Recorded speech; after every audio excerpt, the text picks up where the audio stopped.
Hai guys, Assalamualaikum warahmatullahi wabarakatuh.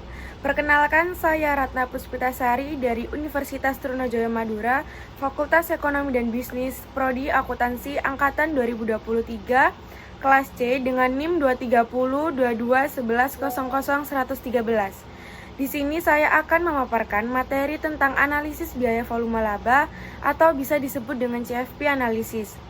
Sebelumnya saya ucapkan terima kasih kepada Dr. Sultansa SEAK MMMAKCA selaku dosen pengampu mata kuliah akuntansi biaya. Tanpa banyak kata, saya akan langsung menjelaskan materi analisis biaya volume laba atau CFP analisis. Untuk pengertian CFP analisis,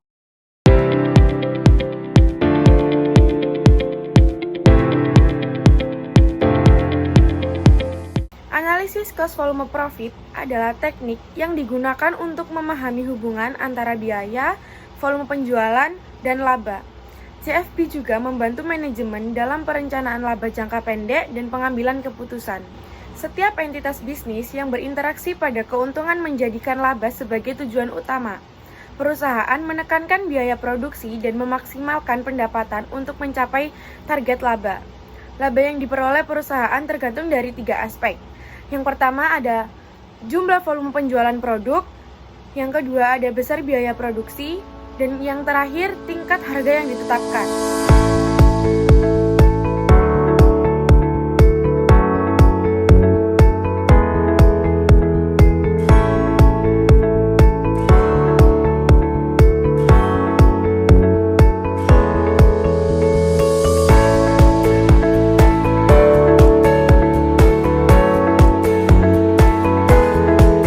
Proses perencanaan laba dengan menggunakan metode cost volume profit atau CFP bertujuan untuk menganalisis bagaimana keputusan operasional dan pemasaran mempengaruhi besarnya laba operasi. Komponen CFP analisis yang pertama ada biaya tetap, yang kedua ada biaya variabel, yang ketiga ada volume penjualan, yang keempat ada margin kontribusi, yang kelima ada titik impas atau bisa disebut dengan break even point, yang keenam ada margin of safety. Biaya tetap adalah biaya atau pengeluaran bisnis yang tidak tergantung pada perubahan jumlah barang atau jasa yang dihasilkan. Dengan kata lain, biaya tetap ini tidak akan berubah meskipun terjadi perubahan jumlah barang dan jasa yang dihasilkan dalam kisaran tertentu.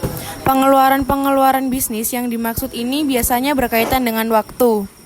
Contohnya seperti uang sewa gedung, pajak bangunan, biaya depresiasi mesin, dan asuransi yang dibayar setiap bulanan atau tahunan.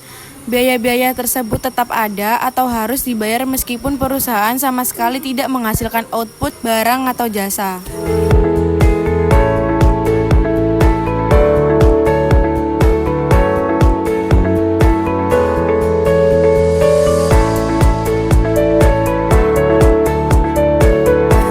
Biaya variabel atau yang dikenal juga dengan sebutan variable cost adalah suatu biaya yang dimiliki oleh suatu perusahaan yang besarnya sesuai dengan tingkat produksinya.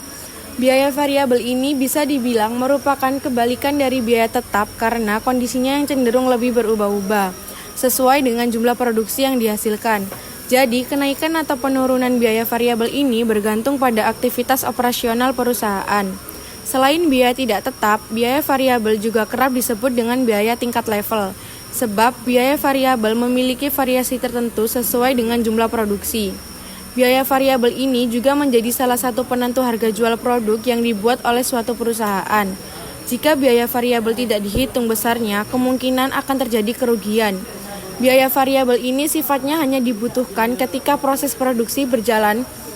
Artinya, ketika tidak ada proses produksi, maka biaya variabel juga tidak dikeluarkan. Oleh sebab itu, salah satu contoh yang termasuk biaya variabel adalah biaya bahan baku. Seperti, bahan baku akan dibeli sesuai dengan jumlah barang yang akan diproduksi. Jadi, misalnya suatu perusahaan ingin memproduksi 10 mie instan, maka bahan baku yang dibeli juga akan sesuai dengan 10 mie instan, pun seterusnya.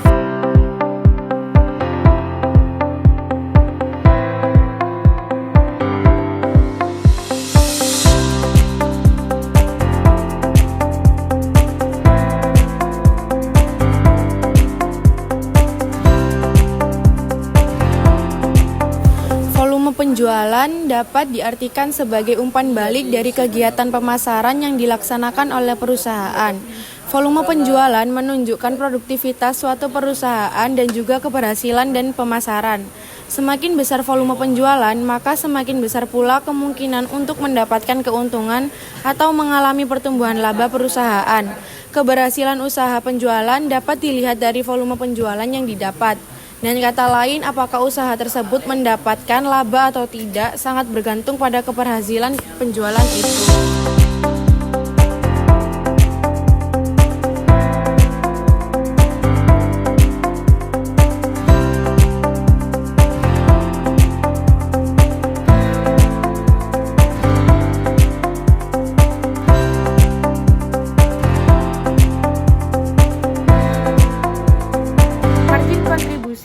Margin kontribusi adalah selisih antara total penjualan dan biaya variabel.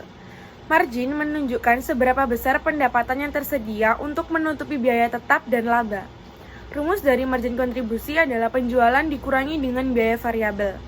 Rumus dari rasio margin kontribusi adalah margin kontribusi dibagi dengan penjualan. Contribution margin atau margin kontribusi adalah salah satu indikator yang harus dihitung dan juga diketahui oleh setiap pembisnis.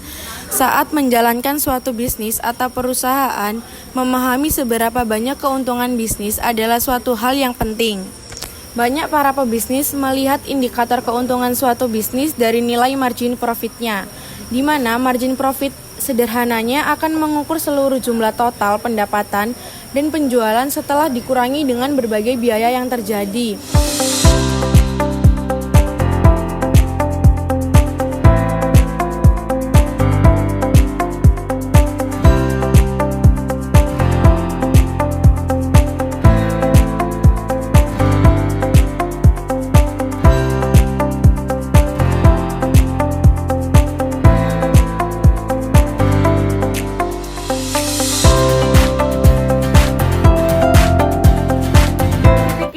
Adalah jumlah penjualan produk di mana total pendapatan sama dengan total biaya, sehingga perusahaan tidak mengalami kerugian maupun laba.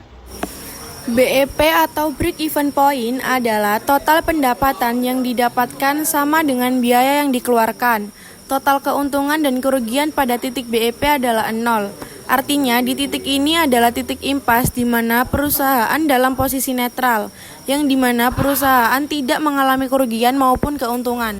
Rumus dari titik impas satuan unit sama dengan biaya tetap dibagi dengan margin kontribusi per unit. Rumus titik impas sama dengan biaya tetap dibagi dengan rasio margin kontribusi.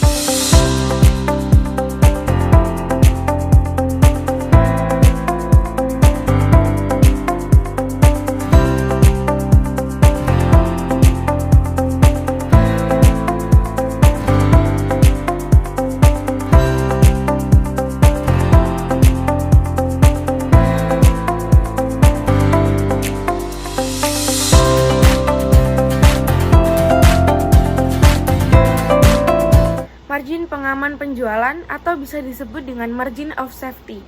Selisih antara total penjualan yang tercapai dan penjualan pada titik impas.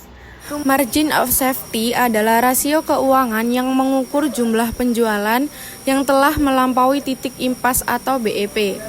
Rasio keuangan ini menunjukkan laba aktual perusahaan setelah membayar semua biaya tetap dan variabel. Jumlah ambang batas di mana perusahaan akan mulai mengalami kerugian. Agar tetap menguntungkan, perusahaan harus memiliki margin keselamatan yang positif. Rumusnya margin pengaman penjualan sama dengan penjualan dikurangi dengan titik impas.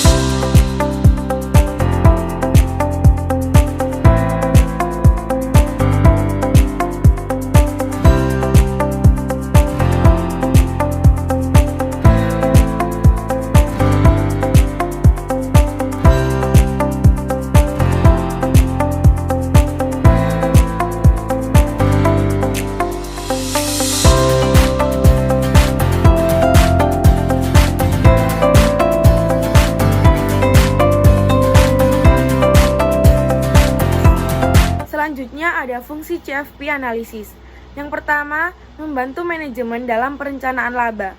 Yang kedua, menentukan titik impas. Yang ketiga, mengetahui pengaruh perubahan biaya dan volume terhadap laba. Yang keempat, menyusun strategi untuk meningkatkan profitabilitas.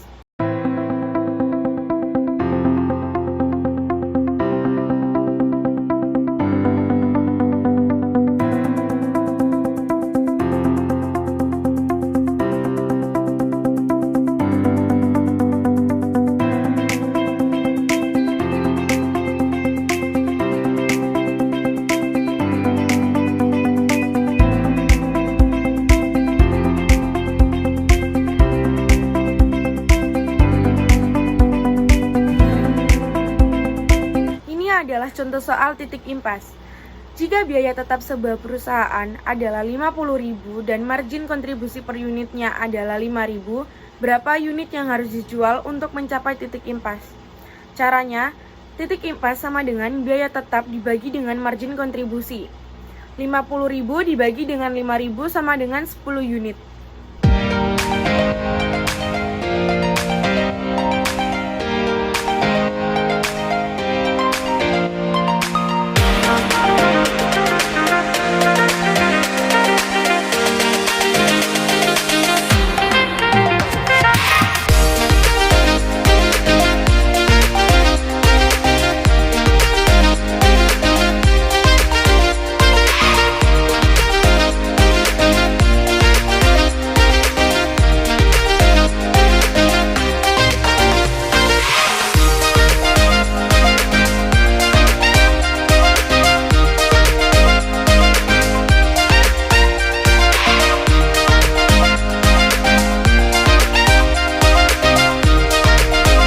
Kesimpulan dari materi yang saya sampaikan adalah analisis biaya volume laba atau CFP merupakan alat penting yang membantu manajemen dalam perencanaan laba jangka pendek. Analisis ini memberikan pemahaman tentang hubungan antara biaya, volume penjualan, dan laba.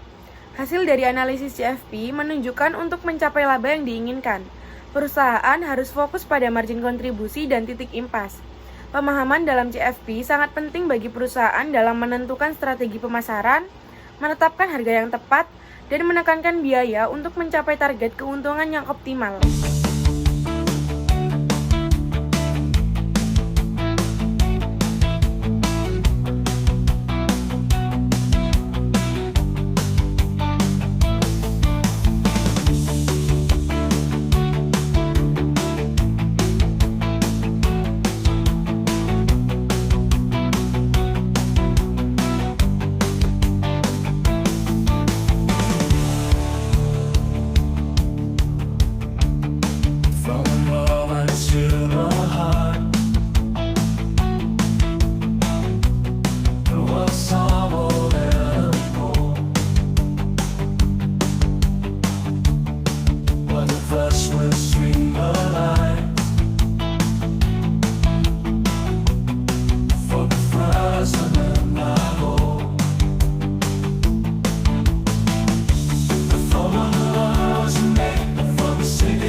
Sekian materi yang bisa saya sampaikan. Sebelumnya saya mohon maaf jika ada salah kata dan semoga materi yang saya sampaikan bermanfaat bagi kalian yang menonton video saya. Wassalamualaikum warahmatullahi wabarakatuh. Bye bye. Terima kasih.